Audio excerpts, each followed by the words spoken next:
Papaano ho, how can the House investigate its own when there is speculation that some House members are allegedly involved? Hindi ho ba may conflict of interest dito? Kaya nyo bang ipatawag ang kapwa congressman nyo dito? Kaya nyo bang magtanong ng mga kailangan tanungin sa mga kapwa congressman nyo dito? Medyo malabo lang po yung dati. Kaya ba naming, what do you mean, ma'am, again? Si Congressman Panaligan po, ipapatawag ninyo. Again, ma'am?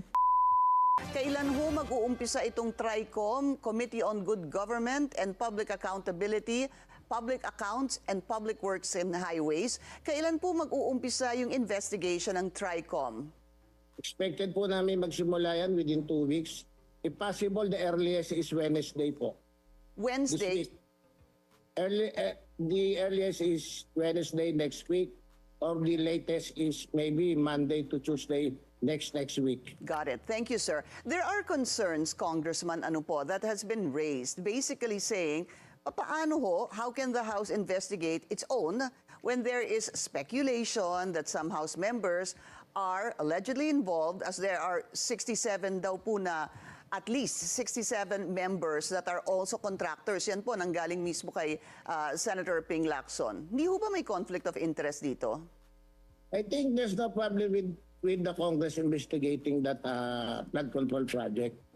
Once and for all po, hindi lang naman Congressman siguro yung tinuturo nila, meron din po mga private contractor and even the DPWH, or kung meron mga iba pang stakeholder na involved dito, kami naman po sa TRICOM, pag nakita namin na may liabilities yung congressman, it's either you explain yourselves or ipasa kagad namin sa independent body for them to investigate or file charges. Ano po namin, ipasa po namin sa ombudsman of the proper authority. Kung natatandaan nyo po, during the last SONA, meron kaming congressman nga na nanonood lang ng isabong. Yung leadership, binigyan kagad siya kinastigo kagad siya, tinagalan siya kagad ng committee. So I still believe na ang Congress po ay hindi naman para mangonsinte sa ganyang mga pangyayari. You have to remember, ma'am, halos lahat ng tao nakatingin ngayon. At kung yan yung tatawagin natin parang lutong Macau, nakakayari po ang Congress niya. Kaya siguro po, hindi naman mangyayari yun sa TRICOM. Congressman, meron ho kayong mga binanggit na mga salita na tama ho ba, nakakadiri o nakakasuka yung pong naging korupsyon dito sa flood control projects? Just personally, sir, kayo ho ba ikinagulat nyo itong sinasabing hatian sa flood control projects, or you knew about it pero hindi nyo po alam na ganito kalaki? What is it, sir? Nagulat po ako. Tama rin yung term, nakakasuka, nakakadiri. At lalo na po yung na-discover ng Pangulo ng isang araw na merong ghost project.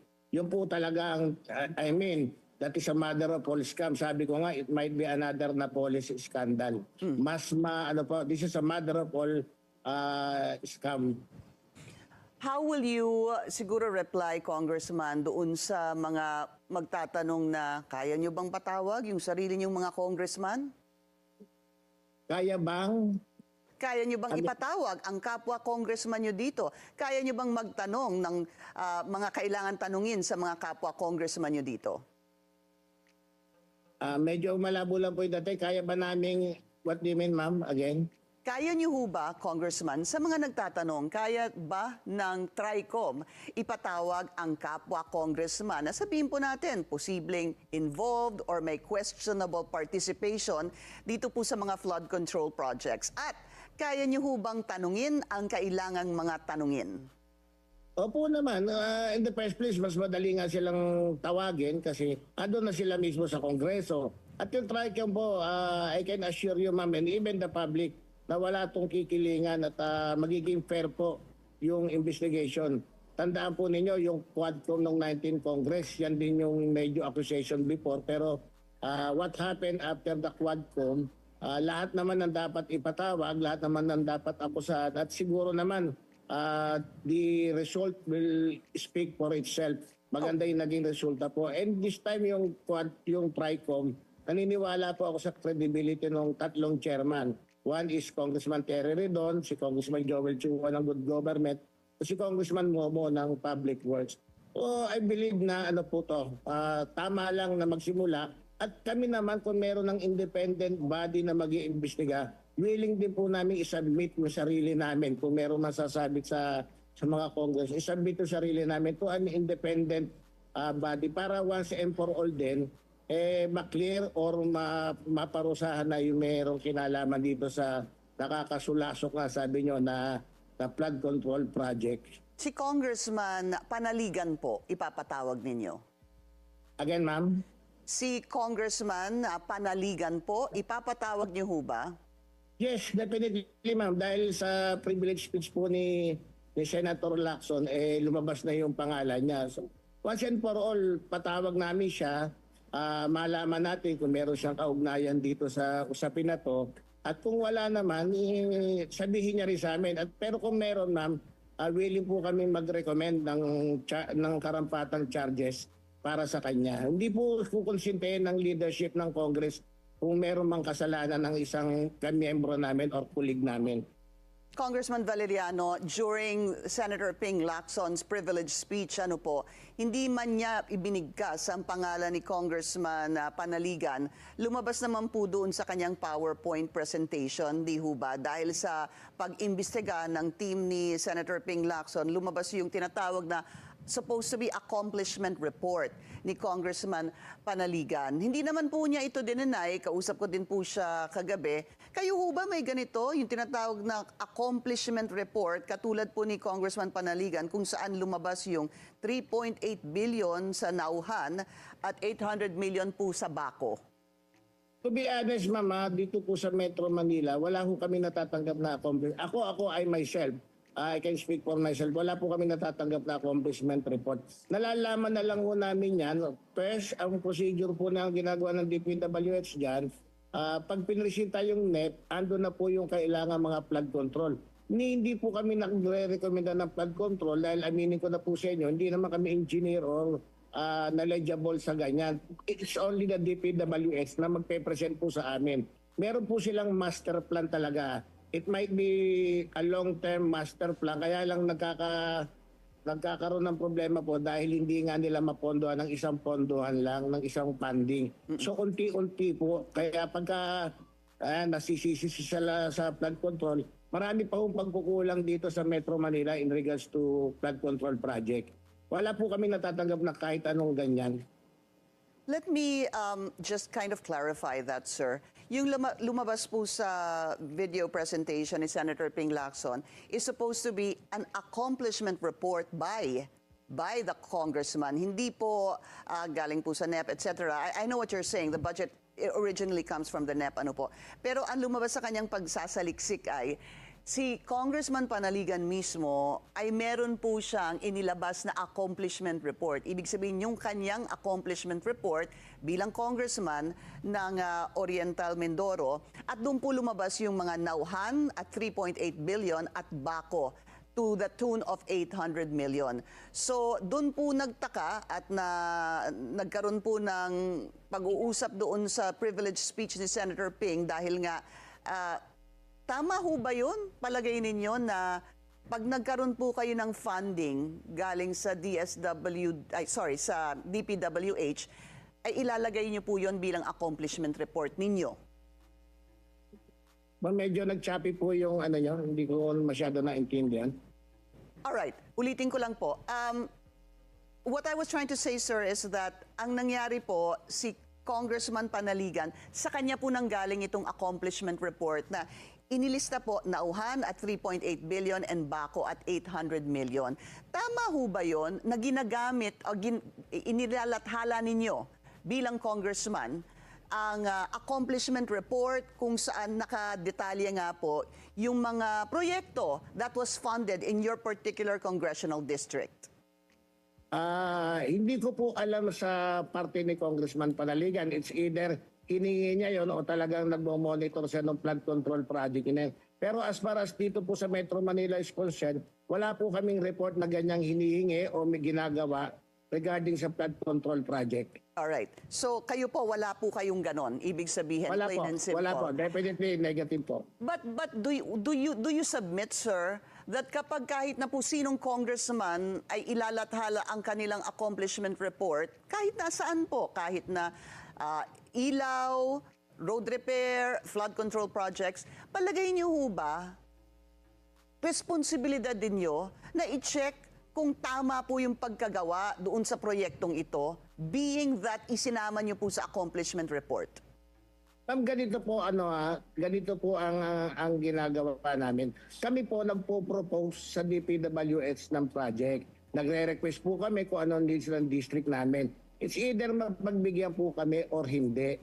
Pero ang implementing at ang may hawak pa rin po ng budget, yung DPWH. So, I don't think na masama po sa accomplishment report ng congressman dapat yung mga nangyari na yun. Kasi sa totoo lamang po, request lang naman yung amin at marami po kami request na hindi na pagbigyan ng DPWH at ng DepEd. Sa district ko po, marami pang classroom na kailangan at yan po matagal ko na rin hinihingi sa Department of Education.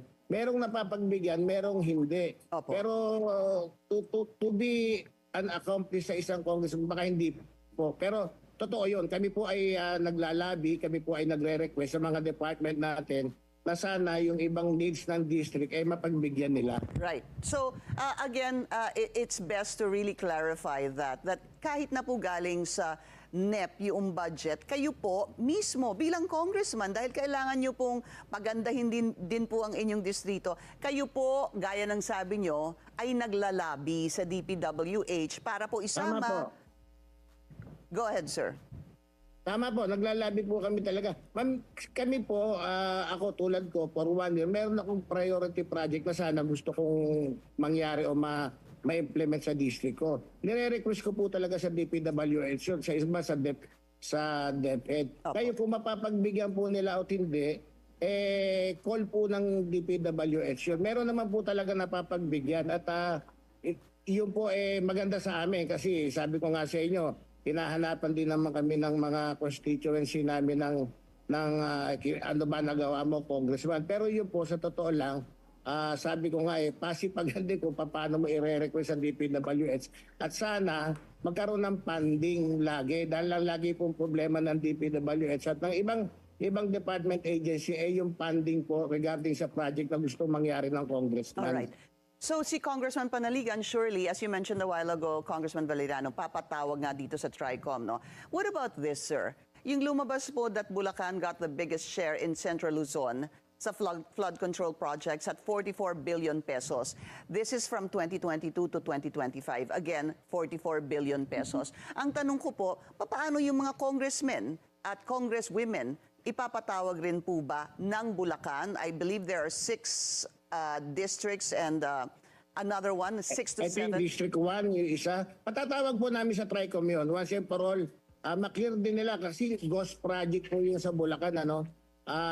Titignan din namin kung meron silang kinalaman doon sa ghost project na yon or wala. At lahat naman po yan lalabas naman sa TRICOM ang sigurado pong mapapatawag namin at dapat na may alam dyan, yung private contractor na nagsagawa ng project na yan. So magturo na rin siya para once and for all. Maklear din po, 300 plus kaming congressman Siyempre, generalization, sabi nyo nga, pag sinabing congressman, lahat kami nadadamay po dyan, di ba? So maganda na rin magsimula yung TRICOM para maituro na rin kung may 3 o 4 na talagang liable dyan sa mga ganyang proyekto. At least name names na rin po. Mapangalanan na rin sila. Palagay niyo ho ba si contractor ay maglalakas loob na ituro si congressman or si congresswoman, sir? Yung contractor po kung magkakaroon po ng lakas na loob? Again, ma'am? Do you think, sir, that the contractor, sabi mo nga, ipatawag na si contractor at name names. Sa palagay niyo ho ba, kayang pangalanan ni contractor, magkakaroon po siya ng lakas na loob na pangalanan si legislator? Ma'am, definitely, ma'am, yung contractor ng ghost project, blacklisted na po yan forever. So, if I were them, dapat magturo ka na kasi yung company mo tsaka yung pangalan mo talaga ang nasa at stake dito. So, dapat lang na magturo na siya dahil kumbaga hindi mo naman dapat i-shoulder mag-isa yan. Kung talagang ikaw lang ang may gawa niyan, malalaman naman din po natin. Pero I don't believe na mag-isa lang gagawin ng ng private contractor po. All right, we'll continue our discussion after the break. We'll be back with Manila 2nd District Representative Rolando Valeriano. Stay tuned. This is On Point.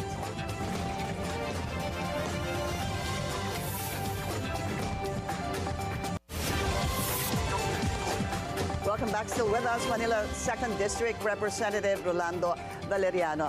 Congressman, so napag-usapan na po natin dalawa, no? At least si Congressman Panaligan ipapatawag at lahat ng mga district representative ng Bulacan dahil nga sa lumabas na tinatawag na mga ghost projects. Congressman, what about Congressman Edwin Guardiola? Do you Yes, know ma'am. him? What about Edwin Guardiola? Siya po ay ang party list representative, hindi ho ba? Ng CWS, I think CWS. That's right.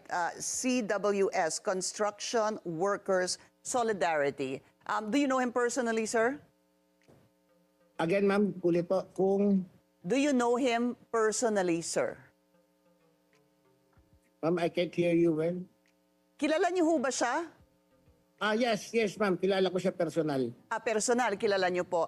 All right. Yes, ma'am. Meron po kasing lumalabas na mga report ngayon na ito pong si Congressman ay also obviously involved in the construction business.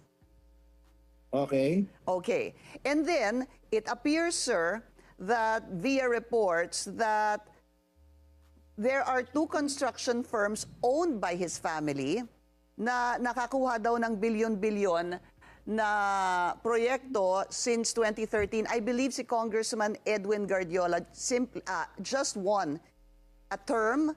It was his first time to be congressman noong 2022. Do you know about this, sir? First time siya noong 2022, pero ang di ko po alam kung nag-divest na siya or contractor siya up to now. Pero bago siya naging congressman, nung makilala ko siya 2022 pero alam ko na siya ay contractor before 2022. Is this dapat ho kaya para sa inyo ipatawag din si Congressman Edwin Guardiola dahil nga mula... Yes, ma'am, definitely. Ano na lang po ito, yung 15 private contractor na pinangalanan ni Presidente, baka nga kami po hindi lang 15, baka umabot na sa 20 yan. Patatawag po namin lahat yun, yung owner nun. Once and for all, malaman din po namin kung merong kamay ang congressman doon sa mga contractor na yun. Especially po yung 15. Opo. Si Congressman Zaldico. Patatawag din po namin kung nababanggit yung pangalan niya doon sa 15 contractor. Yeah, but SunWest is number 8, sir. Doon po sa ipinakita ni Pangulo, hindi ho ba? Opo. Definitely mapatatawag siya ng TRICOM. There's no problem with that. But, Congressman, help us understand this. Papaano ho kaya maituturo ang kinalaman or culpability ng isang politiko na lang dito po sa palpak o kaya ghost projects? I mean, how does one actually point an accusing finger and prove, sir, that a politician is involved? Ma'am, ganito po yung gusto namin mangyari sa TRICOM. Once and for all po, masettle din namin yan kung merong involved na congressman. At sinabi naman po, narinig ko yung interview ni Congressman Terry Redon, kapag may involvement kagad ng congressman, ipapasa po namin kagad yan sa investigating body or magre-recommend po kagad kami ng filing of charges. No ifs and buts po dyan. Yan po ang pwede niyong masiguro dito sa TRICOM namin. Kasi ma'am, kung hindi naman din po namin sisimulan, tumatagal po up to now, ang Senate po nagsimula na ng investigation nila.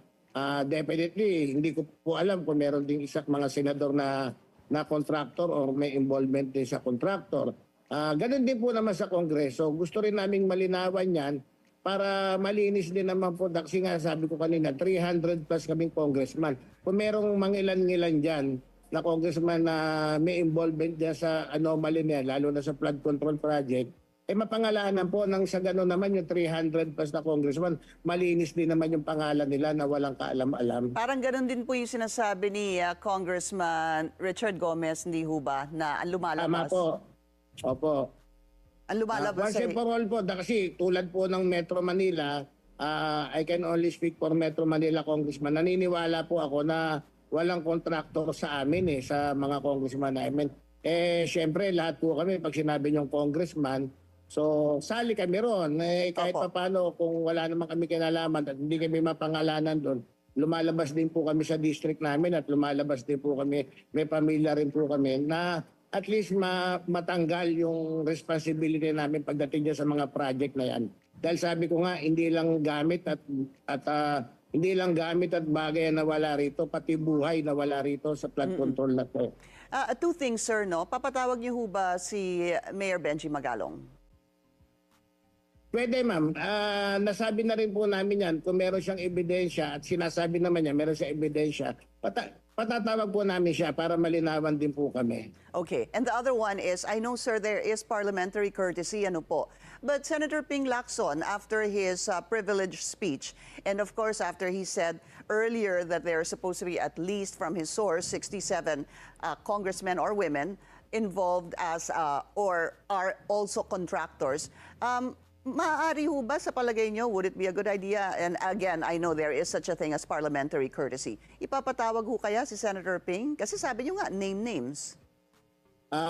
Ma'am, because of the parliamentary courtesy nga po, tatanungin po namin siya.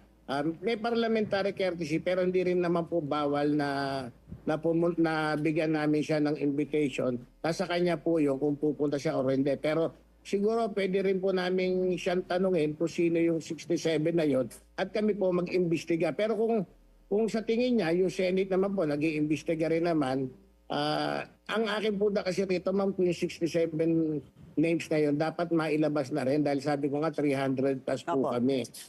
So, you agree, kung para po sa inyo, in your opinion, it's a good idea to invite Senator Ping Lacson as well? Opo, definitely, ma'am. All right.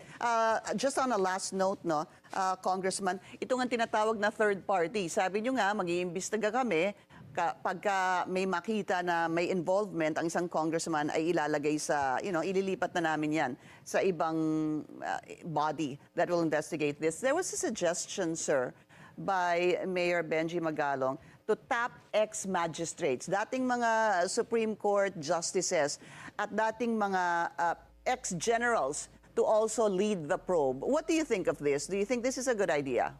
Yeah, definitely, ma'am. I agree with that. Sabi ko nga, dapat yung mga the likes of Architect Palafox, yung isa dyan, baka pwedeng merong retired justice. Maganda po yun, magkaroon ng isang body na mag-i-investigate, yung independent body talaga.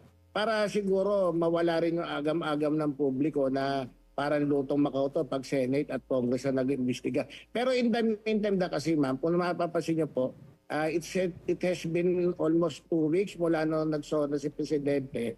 Yan po ang naging issue, yung flood control. At nadadrag naman po talaga ang pangalan ng mga politiko. So hanggat wala pong investigating body na independent na nagaganyan, siguro pwede rin nilang tignan yung TRICOM tsaka yung Senate.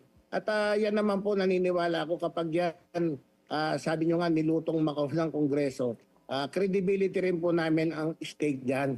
At so far naman po, even doon 19 Congress at ngayon, wala naman pong record na gano'n ng Kongreso. In example ko nga sa inyo yung Quadcom, di po ba? Natapos siya ng maganda naman yung credibility. So hopefully po, bigyan din kami ng benefits of the doubt yung Congress at pasimulan yung TRICOM nang makita rin ng publiko. Nanonood po ang taong bayan dahil sabi ko nga kanina pa paulit-ulit, may buhay na nawala rito. Lalo na yung Ghost Project, ano po yun? Hindi dapat palagpasin. That is a mother of all scam. Ghost projects, sir, and substandard projects.